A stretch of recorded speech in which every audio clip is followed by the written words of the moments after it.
From a height of 1000 meter above the ground, a water drop of 4 mm, a water drop of 4 mm, यानी कि water drop का size दिया है 4 mm, तो ये diameter है.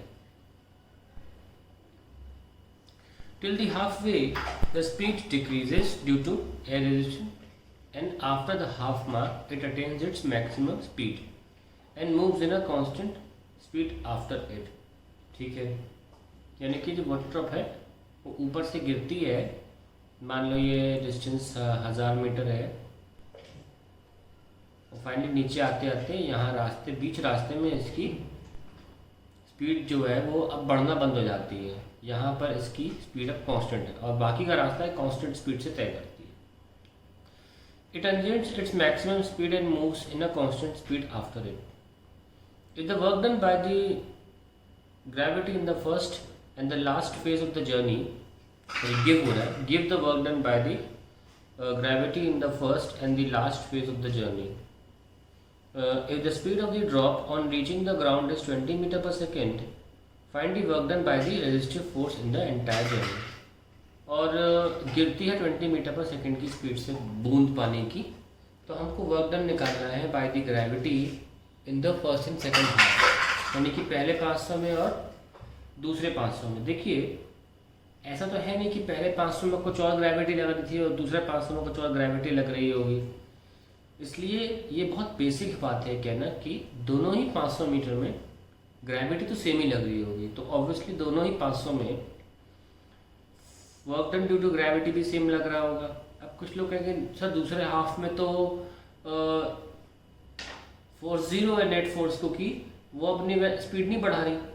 हाँ अग्रीड, पर उन्होंने नेट फोर्स के द्वारा वर्क डन नहीं पूछा है, उन्होंने ग्रेविटी के द्वारा वर्क डन पूछा है, सिर्फ ग्रेविटी.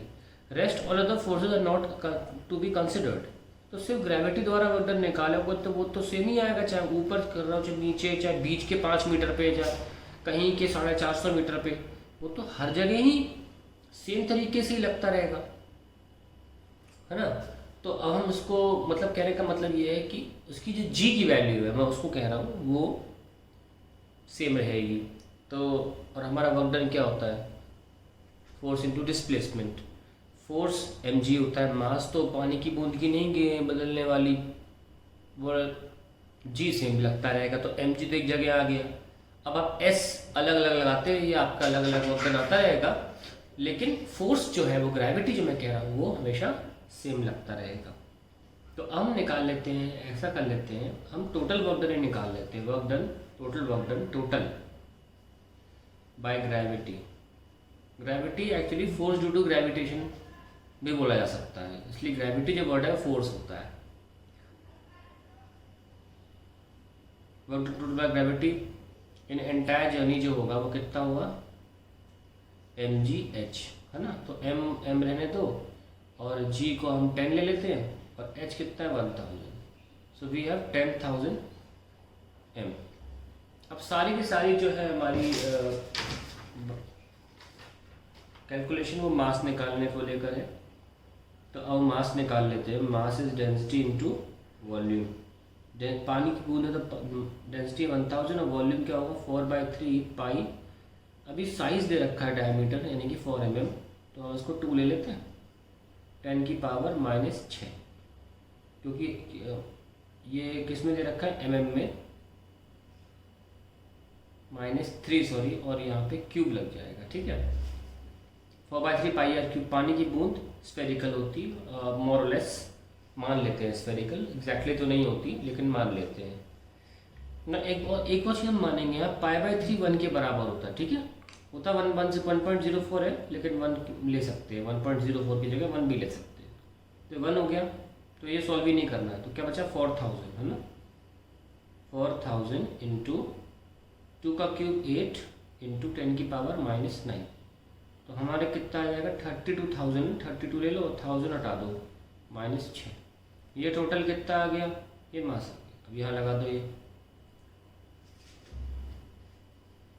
10,000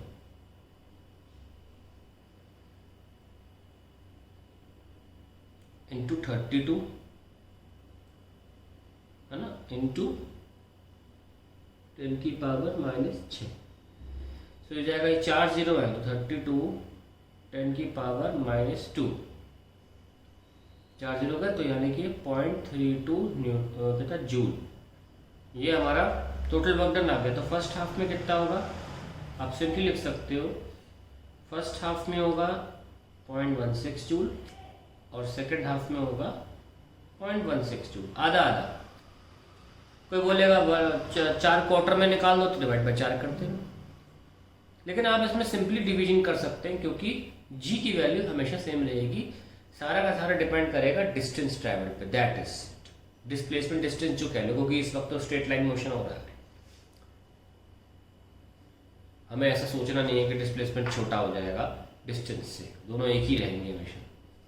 अब बी पार्ट आता है इसका, वो कहता है कि नीचे गिरते वक्त जो गिरने की स्पीड थी वो 20 मीटर पर सेकेंड थी, तो रेजिस्टेंस द्वारा किया हुआ काम कितना है। देखिए बूंद, पानी की बूंद के पास, जैसे मतलब 1000 की ऊंचाई पे रखे हो, इसके पास पोटेंशियल एनर्जी है ना, और वो एक्चुअली 0.32 जूल है। आप चाहो तो पोटेंशियल एनर्जी, क्योंकि 0.32 जूल जितनी भी एनर्जी है वो कन्वर्ट होगी किस में, मैंने निकाला कैसे, मैंने mgh से निकाला। पोटेंशियल एनर्जी का फॉर्मूला भी यही होता है, और ये मैंने फोर्स इनटू डिस्प्लेसमेंट से किया, क्योंकि पूरा डिस्प्लेसमेंट हमारा s के बराबर है, h के ही बराबर है। तो इस पानी की बूंद के पास पोटेंशियल एनर्जी 0.32 है, जो कि कन्वर्ट होगी किस में, kinetic energy plus work done in overcoming friction, इसमें कन्वर्ट होगी। तो वही निकाल लेते हैं कितना है। पोटेंशियल एनर्जी कितनी आ रही है हमारी 0.32, और काइनेटिक एनर्जी कितनी, हाफ mv²। तो हाफ m कितना आया 32 10⁻⁻6, और v² कितना है 20 का square 400, plus work done by friction. तो ये कितना आ रहा है बताइए, दिस इज 16 है ना, एंड फॉर द 60 400, तो 0.32 माइनस 64, ये हटा दो, 4 जीरो हो जाएंगे, तो आ जाएगा 0.0064 is work done by friction. आपसे सॉल्व करेंगे अगर,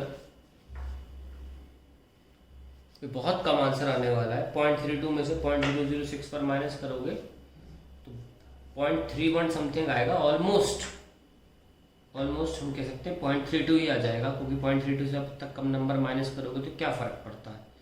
कहने को लेकर लिख देते हैं, थोड़ा सा माइनस करना पड़ेगा, 0.31 समथिंग, ठीक है, very small answer. And you can finally make a statement, very important statement indeed. आप पॉइंट, अभी मेरे पास जगह नहीं है, मैं इतनी सी चीज़ के लिए पेज नया नहीं चाहता था, लेकिन point is that friction force ने ऑलमोस्ट सारी ही बॉडी की एनर्जी, पानी की बूंद की एनर्जी निगल ली, कुछ बचा ही नहीं, है ना। तो एक तरह से जो एनर्जी थी पानी की बूंद के पास, उसका कुछ भी नामो निशान नीचे गिरते वक्त नहीं बचा। ये बहुत इंपॉर्टेंट बात है हम यहाँ कर रहे हैं, कि जो फ्रिक्शन फोर्स द्वारा एयर फ्रिक्शन जो कह सकते हैं, या रेजिस्टिव फोर्स, उसमें बहुत सी चीज़ें आ जाती हैं, उसमें अपथ्रस्ट भी थोड़ा बहुत आ जाता है। हालांकि अपथ्रस्ट को ना के बराबर यूज़ करेंगे, क्योंकि पानी की बूंद का वॉल्यूम बहुत कम है, मेनली एयर फ्रिक्शन ही है। तो हम देख सकते हैं कि air friction, work done by friction almost equal to the energy the drop had.